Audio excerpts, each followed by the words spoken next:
It began in a house where marble floors reflected wealth and the chandeliers never stopped shining, but where true light could not enter a young man's eyes. Daniel Hartfield, the only son of one of the most powerful millionaires in the city, lived in a golden cage. Born into privilege, yet born blind, his life was wrapped in silk but deprived of the simplest sight. The world whispered around him, footsteps echoing in the corridors, hushed conversations about business deals, the clinking of glasses at endless parties, but he never saw the faces that belonged to those sounds. His father, Richard Hartfield, was a man who valued power, money, and appearances above all. To him, Daniel's blindness was not only a tragedy but also a flaw that embarrassed the family name. He paid the best doctors and traveled to the finest hospitals in Europe and America, but every verdict was the same. Nothing could be done. His son would live in darkness forever. Into this world of silence and polished cruelty walked someone who was not supposed to belong. Her name was Grace. She was a black maid hired through an agency, meant only to polish the floors, clean the silver, and vanish into invisibility like every servant before her. But Grace carried more than a broom and a dustpan. She carried dignity that money could not buy. She was a woman who had raised 3 children of her own before tragedy took them, a woman who had been forced to work twice as hard for half the pay, a woman who knew that the weight of skin color could crush you if you let it. But Grace never let it. She walked with quiet pride, even when ignored, even when mocked by other staff who had learned to bow and scrape. Daniel first heard her voice one quiet afternoon when his loneliness became too heavy. While others treated him as fragile, Grace spoke with him as though he were whole. She didn't whisper with pity or sigh in disappointment. She asked him what stories he loved, what music moved him, and what sense made him feel alive. And for the first time, Daniel found himself laughing, not because of a joke, but because her voice painted colors in his mind that he had never seen. Grace became his secret friend in a house that never allowed such bonds. But the other staff noticed. Whispers spread through the grand kitchen and down the marble halls. Why was a maid spending time with a young master? Why was she not sticking to her duties? And when Richard Hartfield heard of it, his temper was merciless. He summoned Grace to his office, a room filled with leather and mahogany, a room where decisions about lives were made as if they were mere transactions. "You are here to serve, not to talk," he said sharply. "My son is not your companion. Do your work and nothing more." His voice dripped with disdain, and though he never said it outright, Grace heard the unspoken words, "Know your place." Yet Grace did not shrink. She bowed her head in respect, but her eyes, though weary from years of injustice, burnt with quiet strength. She returned to her duties, yet whenever Daniel needed someone, she found subtle ways to be near him. If he struggled to find his way to the piano room, she guided him gently without making a show of it. If he longed to feel the warmth of the garden sun, she led him there and described the roses until he swore he could almost see their crimson bloom in his mind. Daniel's world began to shift. With Grace beside him, he discovered confidence. He practiced walking without hesitation, listening to the sounds of the house with new focus. And while his father saw him as weak, Daniel began to see himself as capable, even in darkness. Grace's words always carried weight. "You are not broken, child. You are whole, whether or not the world accepts it." Then came the day when everything changed. Daniel had been suffering from a painful irritation in his eyes for weeks, a condition no doctor seemed concerned about, dismissing it as part of his blindness. But Grace, who had once learned healing practices from her grandmother back in the South, recognized something else. She noticed how Daniel rubbed his eyes and winced. She remembered old remedies passed down through generations, cures often dismissed by those who believed only in science and wealth. One afternoon, when the house was quiet, Daniel sat in his chair, exhausted from the constant irritation. Grace knelt beside him, her hands trembling with both fear and determination. She whispered, "May I try something, child? Something my grandmother once did for those who suffered." Daniel, trusting her more than anyone else in the world, nodded. With gentle fingers, Grace dipped a cloth into a warm herbal mixture she had quietly prepared. She rubbed his eyes softly, whispering a prayer under her breath, a prayer not just for sight, but for dignity, for freedom, for the chance to live beyond the shadows. At first, Daniel felt nothing but warmth. Then a strange sensation stirred. His eyelids fluttered against the touch, and for the first time in his life, faint light pressed against the darkness. He gasped, his hands trembling as he clutched Grace's wrist. I see something, he whispered, his voice breaking. Grace's eyes widened, tears threatening to fall. She did not stop. She continued her gentle rubbing, her prayer growing stronger. And then, in a moment that seemed to break the laws of his cursed fate, Daniel blinked, and a blur of color pierced through the darkness. He saw the outline of her face, the light of the window behind her, and the shape of his own trembling hands. It was not perfect vision, not yet, but it was something he had never known. It was a sight. His cry echoed through the house, drawing servants and family alike. But in that instant, only Grace mattered. She had given him what no doctor, no money, no power ever could. She had given him the impossible, the first spark of vision. But miracles do not live quietly. The revelation spread through the household like wildfire.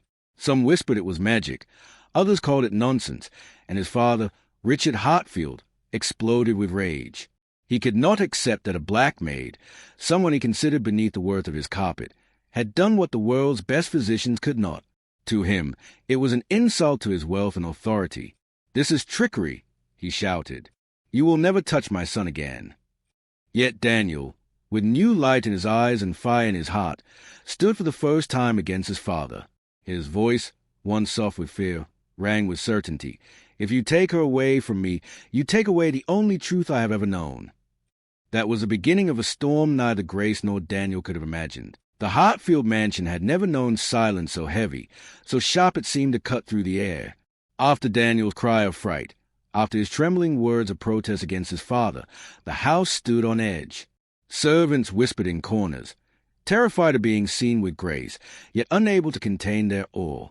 The son who had been blind since birth now spoke of shapes, of light, of color.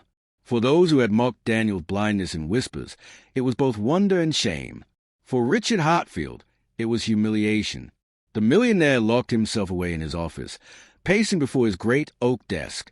His pride had been wounded in the deepest way. All the wealth he had spent on experts, all the influence he had flaunted in the search for a cure, undone by the hands of a black maid. His empire, built on the image of control, seemed suddenly fragile, and so he vowed that whatever had happened must be silenced. Meanwhile, Grace sat in her small servants' quarters, trembling not from fear of losing her job, but from something greater. She knew what had happened was no trick. She had felt the heat of prayer burning in her chest, the way her grandmother once said healing moved through the spirit when faith and love were strong enough. But in this grand house, faith was mocked, heritage dismissed, and her presence tolerated only as labor. She feared not for herself but for Daniel, the boy who had trusted her, who now saw her not just with his heart but with his fragile, awakening eyes. Daniel, however, was alive with wonder. For days, he practiced looking at things, stumbling, bumping into tables, but laughing like a child who had discovered a secret universe. He described colors in his own clumsy way, holding flowers to his face, tracing the outlines of his books, and staring at Grace's face as though it were the most miraculous painting. "I never knew laughter had a shape," he said once, his voice breaking as he gazed at her smile. Grace wanted to correct him, to remind him that his sight was still partial and fragile, and that no miracle comes without struggle. But how could she silence his joy? Richard's patience, however, snapped quickly. One evening, during dinner, as the family sat at a long table where silver cutlery gleamed, Richard addressed his son with cold finality. "This fantasy ends now. Whatever you think you see, whatever illusion that woman has placed in your mind, it will not continue. She is dismissed." Daniel dropped his fork, his hands shaking. "Father, you can't." "I can," Richard interrupted, his voice steel. "I will not have my household disgraced. Do you understand what people will say? That my wealth, my reputation, and all my efforts were made meaningless by the hands of a servant. A black woman at that. No, this ends." The room fell into silence. Even the servants who stood at the edges froze, their hearts pounding. Daniel's mother, a quiet woman who had long learnt not to oppose her husband, lowered her gaze, unable to meet her son's pleading eyes. But Daniel, with courage he had never known, stood. His chair screeched back across the polished floor.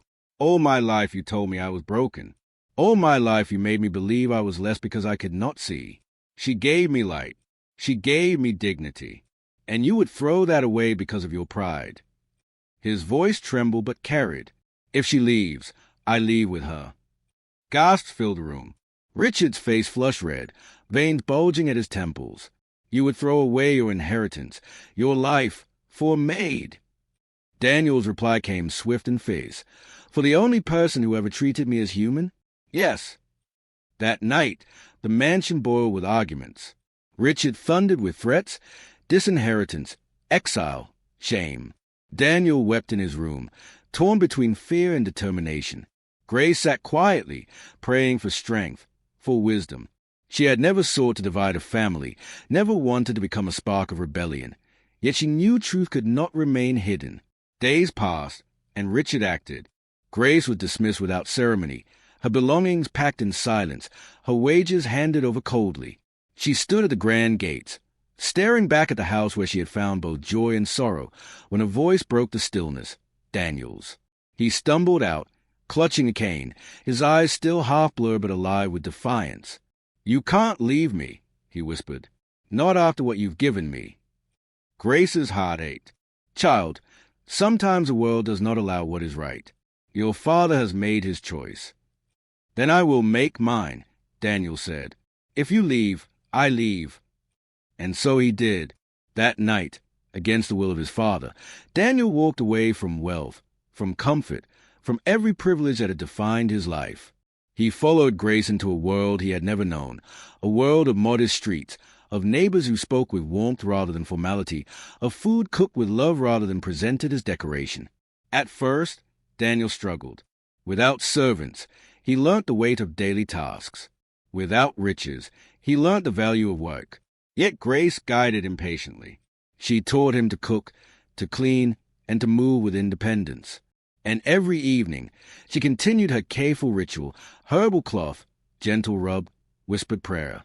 Slowly, painfully, Daniel's sight sharpened. Shadows became shapes, shapes became outlines, and outlines became colors. And then, one day, he looked upon Grace fully. For the first time, Daniel saw the woman who had been his light. Her face bore lines of hardship, her skin glowed with dignity, and her eyes carried sorrow and pride all at once. "You're beautiful," he whispered, tears spilling. Grace smiled softly, brushing his cheek. "You're seeing truth, child, and truth is always beautiful." But the world did not forget them. News of Daniel's partial recovery spread beyond the mansion into the city. Whispers grew louder, the blind ear could see. And when the story reached Richard's ears, he burnt with fury. It was no longer just about family pride. Now the city watched. If it became known that his son's healing came not from his wealth but from the hands of a black maid, his empire of image would crack. So Richard plotted. He sent men to retrieve his son, to bring him back by force if necessary. But Daniel, no longer the fragile blind boy, resisted. With Grace at his side, he faced his father's power with newfound courage. The city, too, began to take notice. Neighbors who had once ignored the mansion now rallied around Grace. They saw in her not just a maid, but a healer, a woman whose faith and heritage carried power. They whispered of justice, of dignity, of the arrogance of wealth that could not suppress the truth forever. And as the conflict grew, Daniel and Grace realized that their story was no longer just about sight. It was about breaking chains of prejudice, of pride, of blindness far deeper than the absence of vision. The city had always watched the Hartfield family from a distance. Their mansion loomed on the hill like a monument to wealth, a fortress that few ever entered. But now whispers traveled through markets and churches, through street corners and small cafes. The blind ear could see, and it was not wealth, not doctors, not science, but the hands of a black maid that had opened his eyes. The story carried weight because it was more than a miracle. It was defiance. People who had known only the cruelty of the powerful suddenly felt a spark of hope. If the richest man's son could be healed by someone the world dismisses less, perhaps the scales of dignity could be balanced after all. Richard Hartfield, however, saw no miracle, only a threat. His business partners mocked him behind closed doors, laughing at how all his wealth and pride had been undone by a servant. His empire, built on dominance, began to crack under the pressure of gossip. And so, he decided the only solution was control. He sent men into the poorer districts of the city, men dressed in suits but carrying the weight of intimidation. Their orders were clear: find Grace, silence her, and bring Daniel home. But Grace was not alone in the mall. The neighborhood where she lived stood by her. She had spent years working quietly, helping families, offering prayers and remedies when no one else cared. Now those same families stood at her door when the men came, refusing entry. Mothers crossed their arms, children clung to their skates, and fathers stepped forward with quiet defiance. The message was simple: Grace belonged to them, not to the Hartfields. Daniel, witnessing this, felt a stirring of something deeper than gratitude. For the first time, he saw a community not bound by wealth but by love, not by contracts but by loyalty. And he knew then that his life could no longer belong to the marble halls of his father's mansion. His life belonged to truth, to dignity, to those who had given him sight. Still, the pressure grew. Reporters began to seek them out, curious about the story of the blind heir. Doctors came with offers of studies, eager to claim credit for the healing. Politicians whispered promises, seeing in Daniel a tool for their own agendas. But Grace refused them all. She told Daniel, "Your eyes were opened not by science, not by politics, but by God's hand and faith. Do not let them steal that truth." Yet Daniel struggled. Part of him longed to prove himself to his father, to show Richard that he was no longer weak, no longer ashamed to the family name. But each time he imagined returning to the mansion, he saw Grace's face, the quiet dignity in her eyes, and he knew he could never betray her. The conflict came to a head one cold evening. Richard himself arrived in the neighborhood, surrounded by guards, his presence like a storm. He called for his son to come out, his voice booming through the narrow streets. "Daniel, enough of this madness. Come home at once. You are a Hartfield, not a beggar among these people."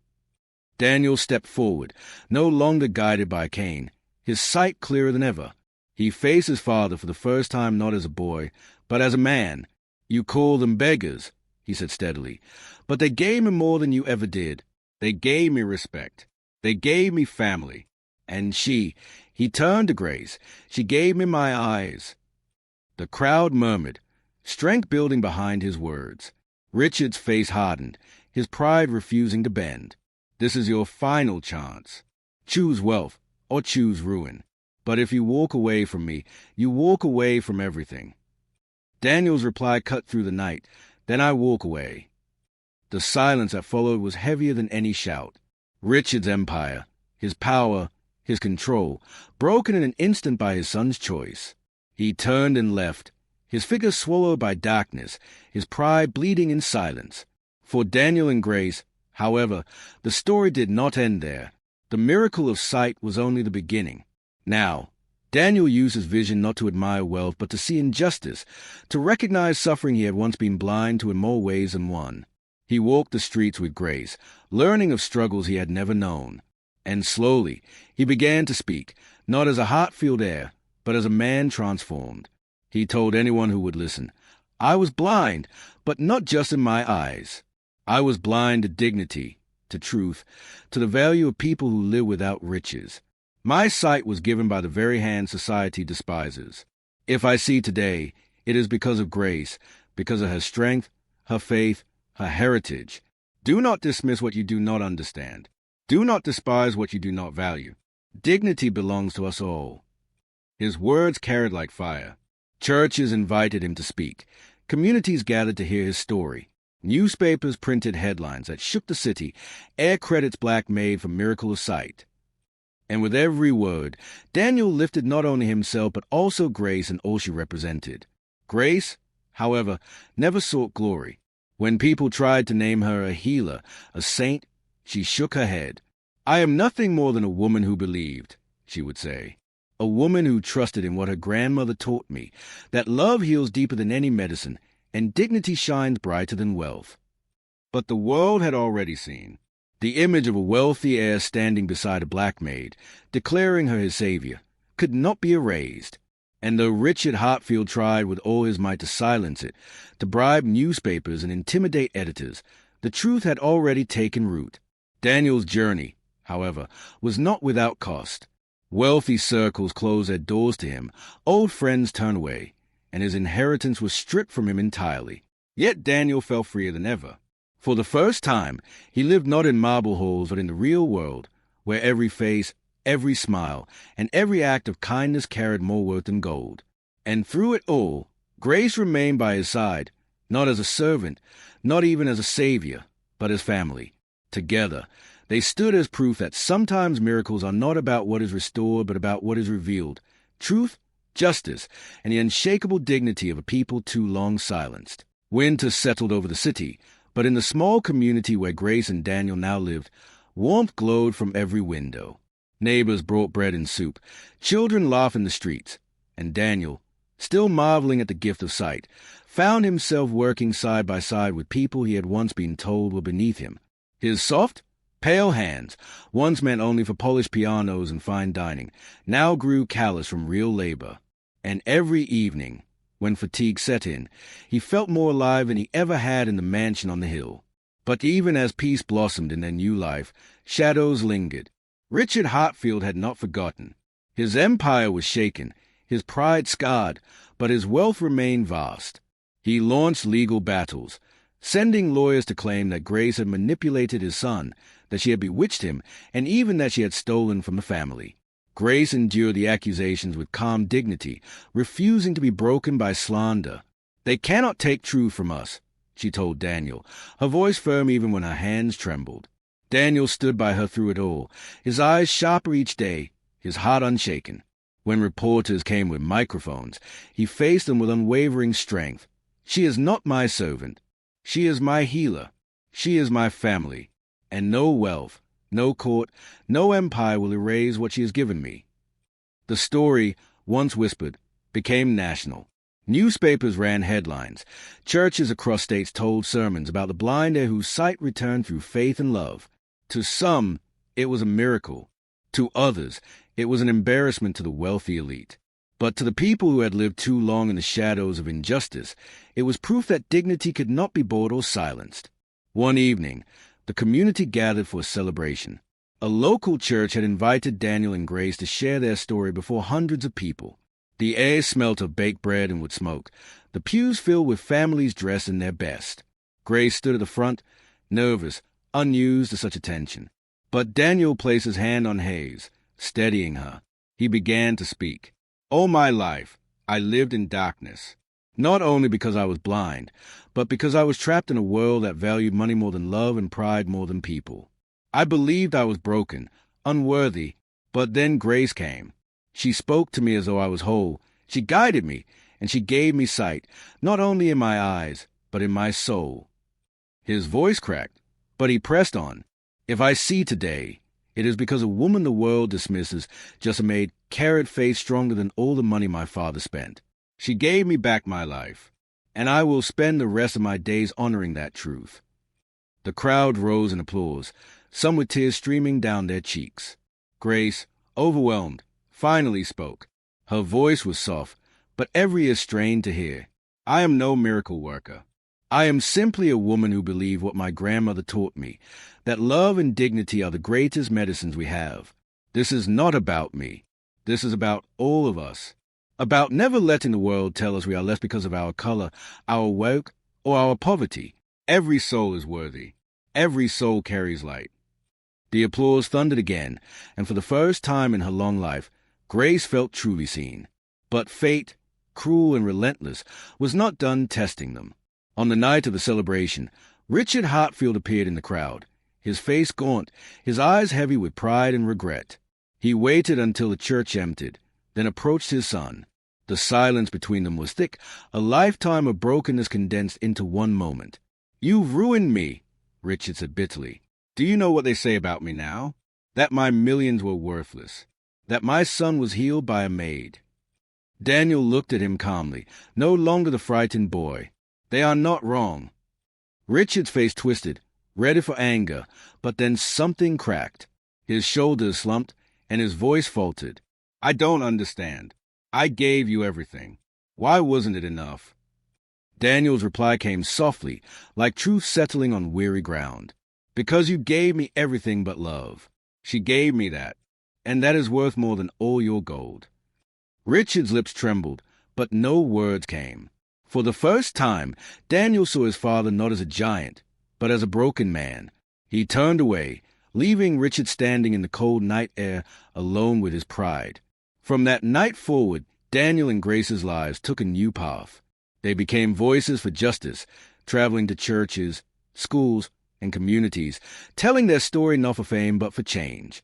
They spoke of the blindness of prejudice, of the arrogance of wealth, of the healing found in dignity and respect. Grace's name became known, not as a maid but as a woman of strength, faith, and wisdom. Years passed.